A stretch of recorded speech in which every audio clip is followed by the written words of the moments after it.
What does it take to make six figures as a scrapper? I'll tell you. A whole lot of hard work, a whole lot of determination, patience, pain, but mostly learning to think outside the box. If you can't find a way to get the more valuable scrap, then you won't make it to that level.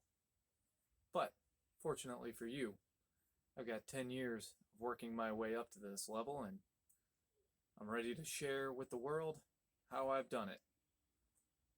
Started as an accident, really. I kind of fell into scrapping. It was never the plan, but I quickly realized how much money I could make if I applied myself.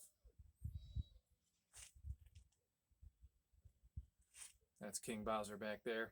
Sounds like he's getting ready to issue a royal decree. But we'll continue until he's ready for us. So,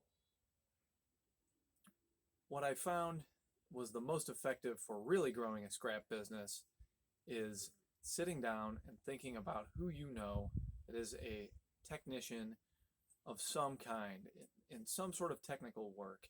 Construction, that's one. But really, the kind of trades you want that produce the high quality, high dollar metal. We're talking plumbers, electricians, HVAC. HVAC is where I fall into. I happen to know people in the HVAC business, and that's how I got my foot in the door. Doesn't mean that you can't get started without that, though. What you can do is start hustling right away, and you print some cards out, and you start getting them out to businesses. I just got a call from a business I dropped a card at, I think 5 years ago, maybe longer, but somewhere around 5 years ago. They aren't quite ready to bring me on yet, but their scrapper is getting old and he's not going to be able to continue for a whole lot longer. So they're getting prepared to move on, and that's where I come in. So you kind of bounce between a short-term hustle and a long game. And the long game, pretty simple. Identify the businesses, the companies, and individuals sometimes that are going to produce the product that you want, the metal that you want. But it can take 5 years sometimes, it can take longer, or it can happen tomorrow. Because you can't rely on that to happen at the drop of a hat, you got to find ways to hustle on the daily basis. And that's where things like Facebook Marketplace come in, things like that. There's also other local ways. Some local communities will do scrap drives to help people get rid of appliances and electronics, things like that. You can advertise. You can throw out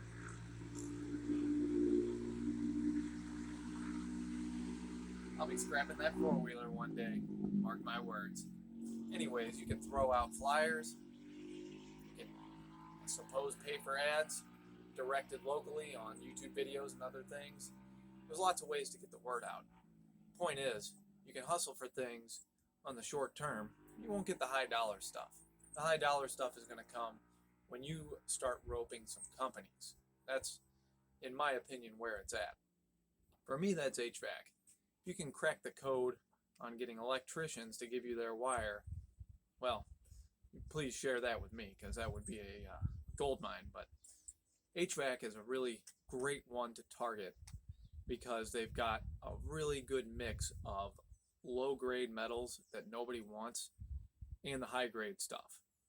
And that's what you do. You go in, you tell them, I am willing to invest. I will buy trucks, I will buy trailers, and I will be your guy. I will be Johnny on the spot when you need something hauled. But if I'm going to make that kind of investment, I want everything. I need everything. You won't be able to pay the bills without it. I would say to get your foot in the door, maybe you'll be willing to settle. Maybe you'll be willing to take just the iron or just the iron and aluminum and let them keep their copper, but I don't think you'll stay in business that way. In my opinion, I say you go all or nothing with an HVAC company because they're going to be asking a lot out of you. You're going to give them tons and tons of free labor.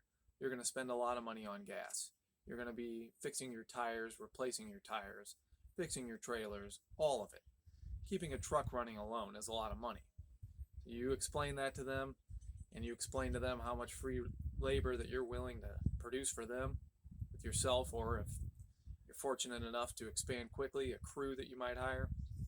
And you'd be surprised at how many of them are willing to give that all up to you because they don't want to deal with a whole bunch of ductwork. Nobody wants the ductwork. Happy scrapping.